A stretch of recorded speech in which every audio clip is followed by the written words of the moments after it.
Hello friends, my name is Mohit and here I am with my new lesson or building English vocabulary and most important GRE words. So let's start. Today our first word is Quixotic. It's an adjective. Now let's divide this word into two different parts, that is quick and otic, right? So if you can see here, the first word that comes to our mind is quick. So sometimes some people are too quick at their work that they are unable to plan everything. So whatever plans that have, what they think is everything will fall on its track, but actually it's not happening, right?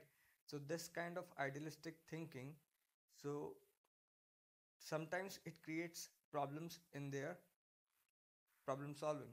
So this kind of impractical thinking is called quixotic thinking. Now let's use it into a sentence. Nothing productive is achieved by the people with quixotic plans and unrealistic ideologies. Right? So this was the word quixotic. Next we have Pollyannaish. Pollyannaish is an adjective and it is also similar to the previous word. Now let's divide this word into different parts. This is Polly, Anna and Ash. So I have divided into Polly, Anna and Ash. So as we all know what is polygamy, it is about having more than two wives, right? So here poly means multiple, having more than two.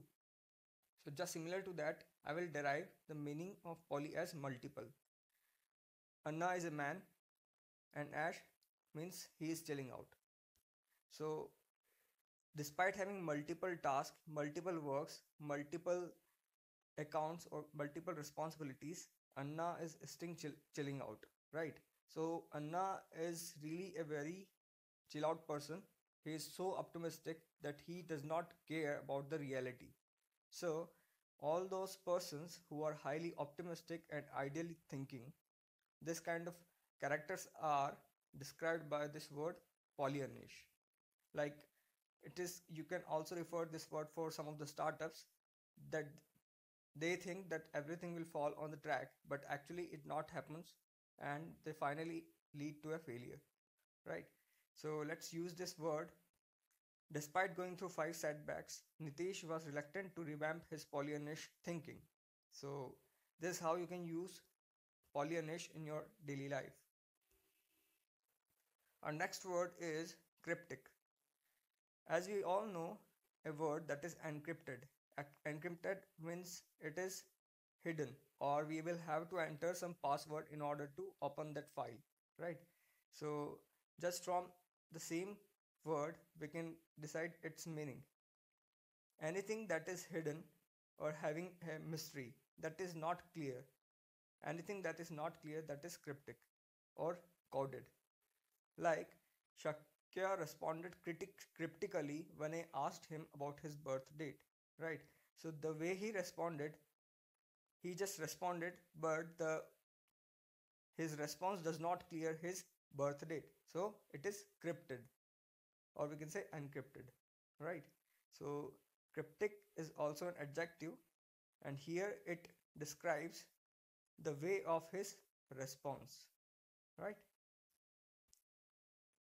Next we have the word restive.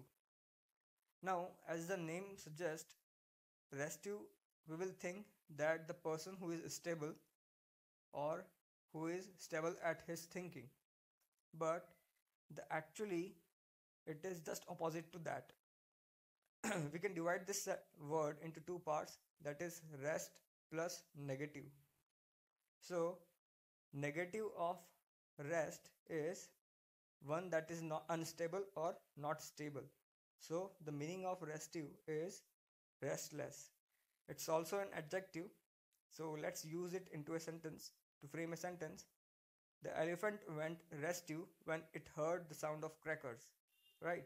So the elephant, here the word restive is describing the state of elephant which was changed to be restless because of hearing sound of crackers. So this is restive. The next word that we have is demur. Demur is a verb. Now, the story that we have behind this word is by using this de, if we are able to put this de behind this mur, right? So it will become murder, right? So murder is actually a thing that is against the permission of that person, right? So this is how we can use the story behind this word in order to learn its meaning. So anything that is against our will or permission, sometimes we want to refuse it, we oppose it and show reluctance to that process. So the meaning of demur is to oppose or show reluctance to something. Just like Kapil demurred the idea of trip to Dubai, right? So he is not willing to do this task of going to Dubai. That's the reason we have used demur here.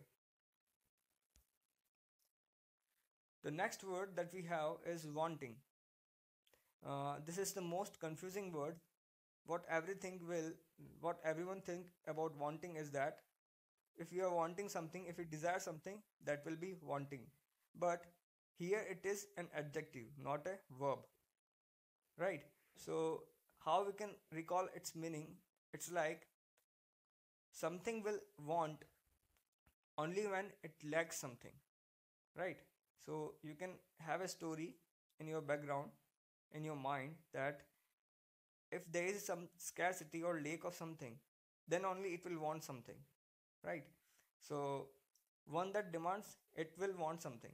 So the meaning of wanting is lacking something, that if there is something missing, then it will be wanting. So we can use this word in a sentence to frame a sentence like, after attending the seminar, I came to know that wanting business strategies will make it difficult to survive in the future in the market. Vociferous. Vociferous is an adjective which is used to describe the personality of people who are too, when they reply or say anything, it's too noisy and loud. That is vociferous. So let's divide this word into two equal parts, that is voice and ferous. Now, how we can remember this word? If you can hear the sound of two metal parts, whenever two, ferrous means having iron particles, right? So whenever two iron parts strikes against each other, there is a sound that is too noisy and we don't want to hear that kind of noise, right? So this is how we can learn the meaning of vociferous. So like Vani's vociferous reply to the professor was unprecedented. Means no one was expecting that she will reply so vociferously to the professor. So she replied in a noisy and loud manner, right? So next we have the predilection. Predilection is a noun. As we all know, dialect means a language, right? So as we all know, whenever we are born, we have a strong liking towards whatever we have at our childhood. So dialect means language. So we all like to have, or we all want to talk in our own language, our local dialect or local language, right? So this is how we can predict the meaning of predilection. It's not according to etymology, but I'm just making a sense, making a story so that we can easily remember the words, the meanings of all these typical words. So whenever we can develop a strong liking or attraction towards something, that is predilection. Like some people have predilection for luxury cars and bungalows. So they have a strong liking or attraction because luxury cars captivates them, right? So these people have predilection for luxury cars and bungalows. The next word that we have is innocuous. Innocuous is an adjective. Now let's divide this into three parts. In, no, curious. So no means not. Curious here I am referring to cause. So anything that has no cause or no ill effects, it is innocuous. No means not, or nothing or negative. Cuous means cause. So one, the thing that is harmless or causing no ill effects, that is innocuous, right? So like for some people that we think are innocuous are our real life enemies. Now our next word is concede. It's a verb. And how to remember the meaning of concede? It's a common word. Now as we know, the meaning of conceal, it's a different word. Conceal is to hide something. Whenever we hide something, that is means we are concealing something. Just opposite to that, just opposite to word conceal is to admit something that we have done something wrong. So the meaning of concede, it's a verb. Its meaning is to admit the mistake or wrongdoing that we have done, right? So most people tries to make things complex, not conceding their mistakes. So let's have a quick recap of all the words that we have learned today. Quixotic means impractical thinking or impractical plans. Quixotic thinking. Pollyannaish is also optimistic thinking or idealistic plans. Cryptic, cryptic that is decoded, means the meaning of this is that is hidden, right? Cryptic means hidden. Restive means restless.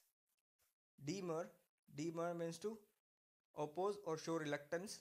Wanting means lacking. Vociferous means loud and noisy. Predilection means having strong liking towards something. Innocuous means causing no harm. And concede means to admit something, admit our own mistakes. So, this was all about this lesson. Please use this link to follow me on Unacademy website, and please review and comment so that I can further improve these lessons that will be helpful for you for building your English language vocabulary. Thanks a lot. Thanks for watching.